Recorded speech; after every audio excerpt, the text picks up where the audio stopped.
सरकारी कर्मचाऱ्यांसाठी एक खूप मोठी आणि धमाकेदार बातमी समोर आली आहे। एका राज्य सरकारनं कर्मचाऱ्यांच्या महागाई भत्त्यात म्हणजेच डीए मध्ये थेट 20% ऐतिहासिक वाढ जाहीर केली आहे। विशेष म्हणजे सणासुदीच्या तोंडावर हा वाढीव पगार कर्मचाऱ्यांच्या खात्यात वेळेआधीच जमा केला जाणार आहे। ही 20% वाढ म्हणजे नेमका पगार किती वाढणार ते एका सोप्या उदाहरणानं समजून घेऊया।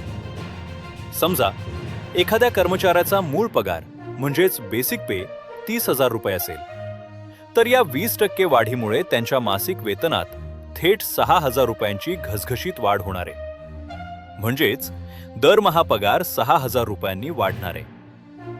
ही वाढ 1 ऑक्टोबर 2026 पासून लागू होत आहे। आगामी दुर्गा पूजा सणाचे औचित्य साधून ऑक्टोबरचा पगार महिन्याच्या शेवटी न देता सणापूर्वीच ॲडव्हान्स म्हणून कर्मचाऱ्यांच्या खात्यात पाठवला जाईल। एवढेच नाही, तर या राज्यातील कर्मचाऱ्यांना लवकरच 7व्या वेतन आयोगाचा लाभ देण्यासाठी एका विशेष आयोगाची स्थापना सुद्धा करण्यात आली आहे। आता सर्वात महत्त्वाचा प्रश्न, हे थक्क करणारे निर्णय नेमक्या कोणत्या राज्य सरकारनं घेतलेत?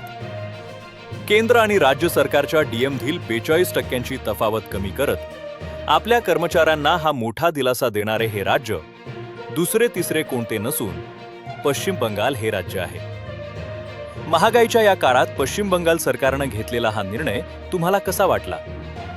तुमच्या राज्यातही असा निर्णय झाला पाहिजे का? कमेंटमध्ये नक्की सांगा।